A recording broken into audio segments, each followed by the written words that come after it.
ஒரு மருந்து, அதை கொண்டு போ. இந்த மருந்து ரொம்ப சூப்பரா இருக்கும்.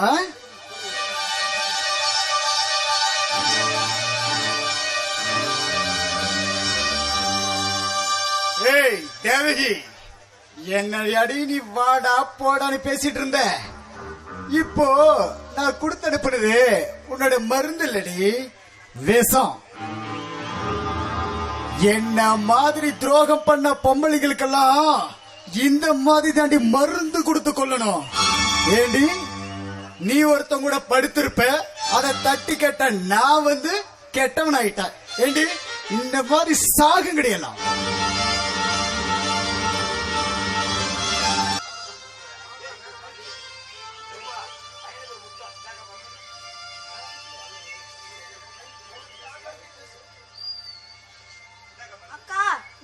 மருந்து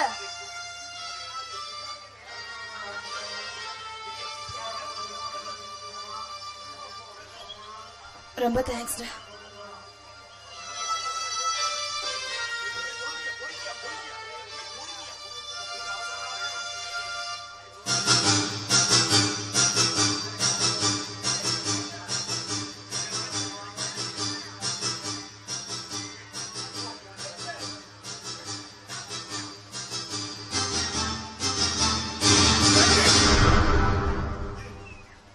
என்ன இது புது பழக்கம்?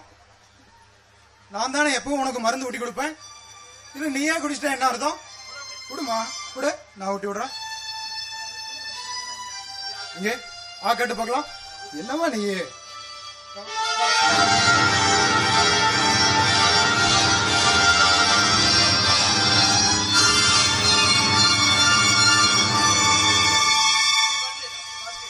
என்னண்ணா என்ன அப்படி பாக்குற?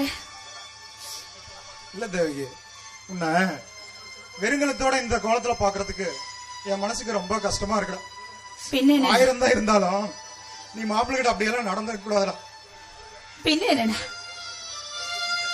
என்ன எத்தனை நாளைக்கு அவனோட தொந்தரவை தாங்கிட்டு இருக்கிறது? அதான் அவன் அக்க போறே வேண்டாடே, தாலிய கட்டி அவன் மூஞ்சில எரிஞ்சிட்டு வந்துட்டேன். இது நமக்கு வேணா நியாயமா தெரியலாமா? வெளியிலதுக்கு ஊருது நாம் பறக்குதுன்னு பேசுற உலகமா இது? எலும்பில்லாத நாக்கு எது வேணாலும் பேசுமா? பேசிட்டோம், பேசிட்டு போட்டோம். பேசுறவங்க கிட்ட வாயா வலிக்குது, மற்றவங்களுக்கு தான் அந்த கஷ்டம் என்னன்னே தெரியும். சரி சரி, எனக்கு மத்ததெல்லாம் அப்புறம்தான். எனக்கு இருக்கிற ஒரே ஒரு கவலை, முதல்ல இப்ப நல்லபடியா உனக்கு பிரசவமாகணும். அதுக்கப்புறம் தான் எனக்கு மற்ற பிரச்சனைகளாம். நீ ஜாக்கிரதையா இருக்கணும், வேலைக்கு சாப்பிடணும், வீட்டை தாள் போட்டு பத்திரமா இருக்கணும். அண்ணன் இருக்கேன், இனி எதுக்குமே பயப்படக்கூடாதுமா. போயிட்டு வந்துட்டான், வெளியில கொஞ்சம் வேலை இருக்கு, போயிட்டு வந்துட்டான். ஜாக்கிரதையா இருக்கா?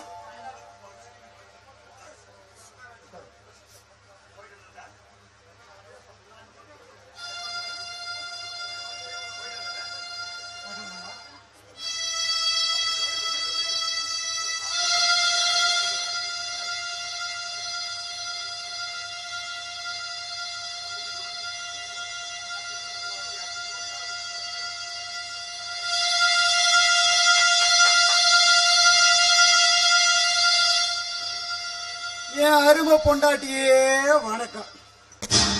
சாரி சாரி சாரி சாரி, தாலிய கலட்டி தூக்கி எறிஞ்ச என் அருமை பொண்டாட்டியே வணக்கம். என்னடா மறுபடியும் உறவு கொண்டாட வந்திருக்கேன்னு பாக்குறியா? அப்படி எந்திரிச்சு வாய. ஏன்னு தான் கேளு, கேட்டுதான் பாரு. கேட்க மாட்டியா? ஏன் கேட்கணும்? நீ சொல்லி நான் பேச்சு கேட்டதெல்லாம் மலையேறி போயிடுச்சு. இப்ப யாரும் நீ வீடு தேடி வந்துட்டேன்னு உனக்கு ஆராய்ச்சி தட்டி எடுத்துட்டு வாங்கன்னு கூப்பிட போறது இல்ல. மரியாதைங்கிறது போயிடு. இல்ல என் அண்ணன் வந்தா என்ன நடக்கணும் எனக்கே தெரியாது. உங்க அண்ணன் வந்தா என்னடி நடக்க போகுது? என்ன வயிறு வலிக்குதா? ஏய், இதுக்கு முன்னாடி கொஞ்ச நேரத்துக்கு முன்ன ஒரு பையன் மருந்து கொண்டு வந்து கொடுத்தானே, அது மருந்து இல்லடி, விஷம். கவலைப்படாத, இன்னும் அரை மணி நேரத்துல செத்து போயிடுவேன். அதுக்கு முன்னாடி இப்ப வெளி வருது பாத்தியா, அது விஷம் செய்யற வேலைதான்.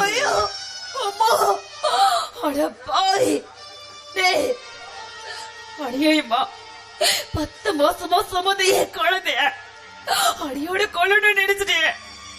எனக்கு என் குழந்தை வேணும், எனக்கு என் குழந்தை வேணும், எனக்கு என் குழந்தை வேணும், என் குழந்தை வேணும். ஓடி. ஏண்டி புருஷன்னு கூட பார்க்காம நடு ரோட்ல 4 பேர் முன்னாடி கேவலமா பேசுவ? ஏண்டி உனக்கு நான் வேணுமாடி? இங்க பாரு, இப்ப நான் என்ன பண்ண போறேன் தெரியுமா? இந்த வீட்டுக்குள்ளேயே நீ கிடப்பியாமா? அப்படியே நான் வெளியே போயிட்டு இந்த வீட்டை அப்படியே லாக் பண்ணிட்டு என் பாட்டுக்கு போயிட்டே இருப்பனா? நீ என்ன பண்ண போற? வழியால துடிச்சு எந்திரிச்சு நடக்க கூட முடியாம சீக்கிரம் நீயும் ஓ பிள்ளையும் பரலோகத்துக்கு டிக்கெட் வாங்கிட்டு போயிட்டே இருப்பீங்க.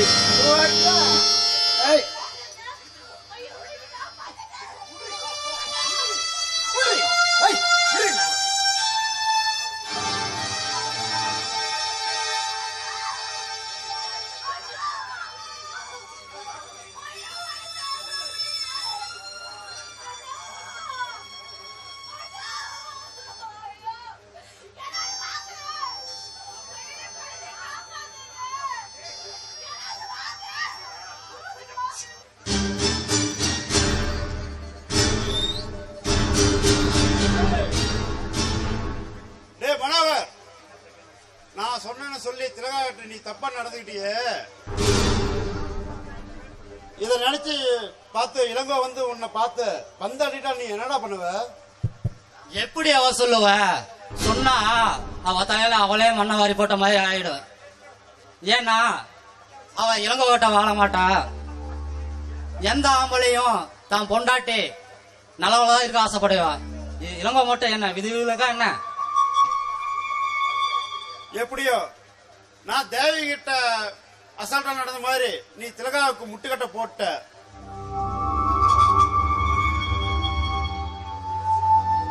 அதே மாதிரி என் தம்பி சங்கரையும் என் சித்தப்பா ஒருத்தருக்கான கூறுகட்டவன் அவனை 2 பேரையும் முடிச்சிடலாம்னு பார்த்தா கழுவுற மீன்ல நழுவுற மீன் மாதிரி தப்பிச்சுக்கிட்டே இருக்காங்களாடா.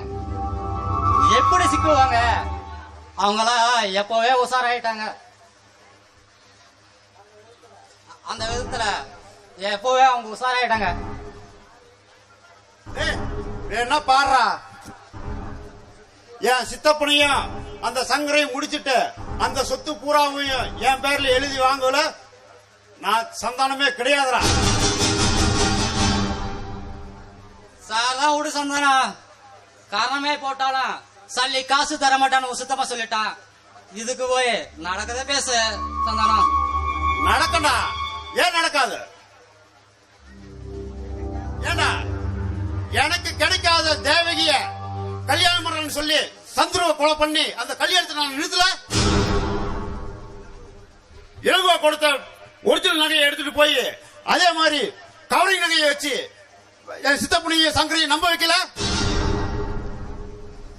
கம்முல தூங்கிட்டு இருந்த தேவகி கூட சும்மா நான் படுத்து நான் தான் அவங்கள கெடுத்துன்னு சொல்லி ஊரை பூரையும் நம்ப வைக்கல. இதெல்லாம் நடந்திருக்கும் போது இது நடக்காத என்ன? சந்தானம் நடிச்சா எல்லாத்தையும் நடத்தி காட்டுவான்டா.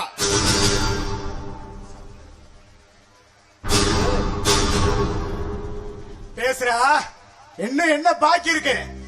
கேடு கட்ட நாயே. ஏண்டா உன் பேச்ச கேட்டுட்டு ஒரு குடும்பத்தையும் இல்லடா 2 குடும்பத்தையும் நாசமாக்கிட்டேன். 2 பேத்தையும்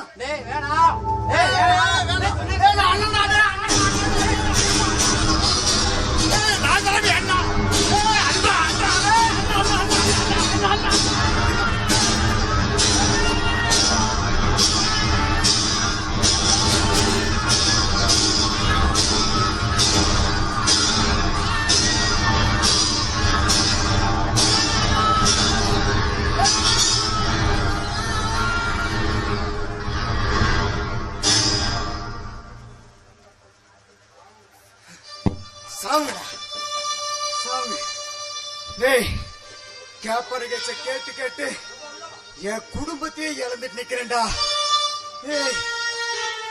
என் தேவிகையோட மனசு புரிஞ்சுக்கிறாம நான் பண்ணிட்டேனடா. இன்னொரு என் தேவிக்கு என்ன ஆச்சு தெரியலையே.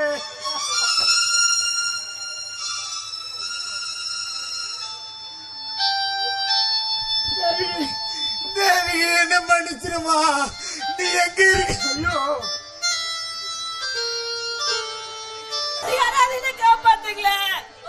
அம்மா, அண்ணா,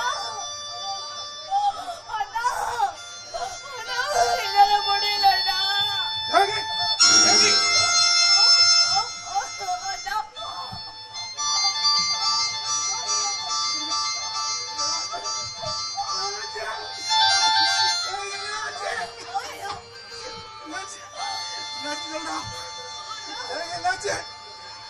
அண்ணா, நான் மோசம் போயிட்டேண்ணா. நான் மோசம் போயிட்டேன். தாலியை கழட்டி எரிஞ்சதுக்காக என் புருஷன் எனக்கு விஷத்தை கொடுத்துட்டான்டா. எனக்கு என்ன சொல்ற?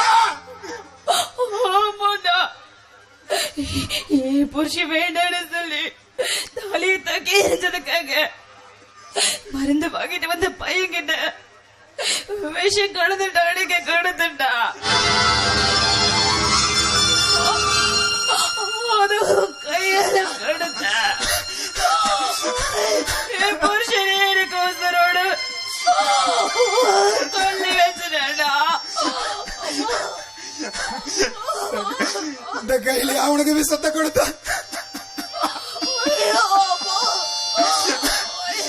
சின்ன வயசுல இருந்து இந்த கையில தான் அவனை தூக்கி வளர்த்த. கடைசியா இதே கையால உன் புருஷன் உன் சாவுக்கும் விஷத்தை கொடுத்து வச்சிட்டாவா?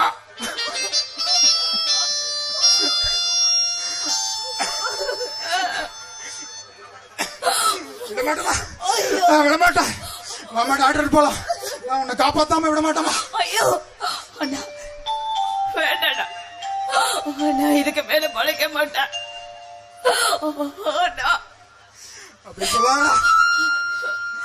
உன்னை காப்பாத்த முடியாதபடி என்னை கட்டி போட்டு ஐயோ என்னை விட்டு பிரியறேன்னு சொல்றியம்மா.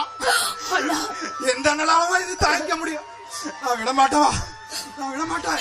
இல்லடா, இல்ல, இனிமேல் நீ சந்தோஷமா இருக்கணும். நீ பெய்த கலரு அழவே கூடாதுடா.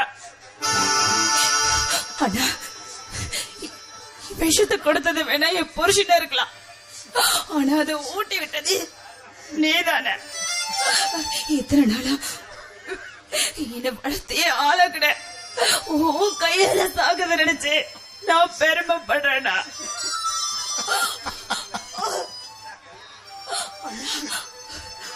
கல்யாணன்ற பேர்ல எவனோ ஒருத்தன் தாலிய கட்டி அவன் கையால அடிபட்டு மிதிப்பட்டு சாகிறத விட என்ன வளர்த்த ஆளாக்குடைய கைய உன் கையில சாகிறத நினைச்சு நான் பெருமைப்படுறேன்டா, பெருமைப்படுறேன். அண்ணா, உன் மடியில என்ன படுக்க வச்சு தாலாட்டு பாடுனா அந்த தாலாட்டுலயே உன் தங்கச்சி உசுர விட்டுறேன்டா, உசுர விட்டுறேன். அம்மா, ஐயோ, சாவோட விளிம்புல இருந்துட்டு என்ன தாலாட்டு பாட சொல்றியம்மா? இது எந்த நாளமா முடியும்? ஐயோ, பாதியில் அவனை பறிகெடுக்குவானா பாசம் காட்டி வளர்த்த மண்ணுக்கு உன்னை கொடுக்கவான கண்ணுக்கு கண்ணா வளர்த்த. எது இருக்குதா இல்லையா? என் தங்கச்சி நீ மட்டும் இருந்தா இந்த வீடு குறிஞ்சி வீடமா? நீ மட்டும் இல்லைனா இது வேற நெருஞ்சி காடா மாறிடுமா? நெருஞ்சி காடா மாறிடும். அண்ணனும் தனிமரம் ஆயிடுவான், அனாத ஆயிடும்டா. இல்ல அனாத ஆகிடாதடா. இல்லடா, இல்ல, இனிமேதான் உனக்கு வாழ்க்கைய ஆரம்பிக்க போகுது. நான் போனதுக்கு அப்புறம் நீ சந்தோஷமா இருப்ப. என்னால எத்தனை நாளா உனக்கு துன்பம், வறுமை, கஷ்டம் எல்லாமே என்னாலதான். நான் போனதுக்கு அப்புறம் அண்ணியோட நீ சேர்ந்துருவ. அண்ணியோட வயிற்றுல நானே உனக்கு குழந்தைய பொறுப்பண்ணா. ஆமா, ஐயோ, அம்மா, தேவகி, இல்லாத குழந்தைய பத்தி நீ பேசுற. உன் வயத்துல வளர குழந்தை கருகி போயிடுச்சுன்னு நான் துடிக்கிறேன். உனக்கு நல்லபடியா பிரசமாகும். பூ மாதிரி ஒரு குழந்தைய பெற்று என் கையில கொடுப்பேன். அதுக்கு பேரு வச்சு செல்லமா கொஞ்சி விதவிதமா துணி போட்டு அழகு பார்க்கலாம்னு ஆசைப்பட்டாடா.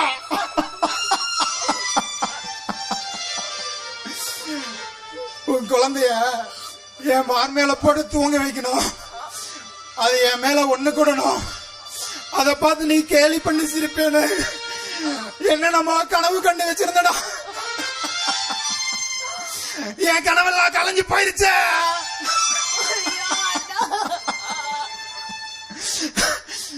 உலகாம இருக்கிற ஒவ்வொரு பொண்ணுக்கும் பிறந்த வீட்டு சார்பா வளைகாப்பு நடத்துவாங்க. நானும் உனக்கு வளைகாப்பு நடத்தலாம்னு ஒரு கற்பனை கோட்டையே கட்டி வச்சிருந்தமா. கடைசியா வளைகாப்பு கூட நடத்த முடியாத பாவி ஐட்டமே நானு.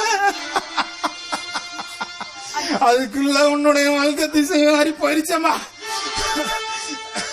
அண்ணா அண்ணா உனக்கு என்ன வளகாப்பு தானே நடத்தணும்.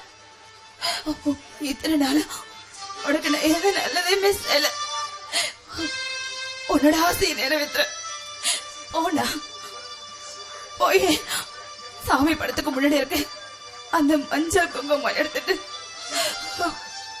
வளையலாம் எடுத்துட்டு வானா. நீ ஆசைப்படுற மாதிரி வளகாப்பு நடத்துக்கும் போனா போ.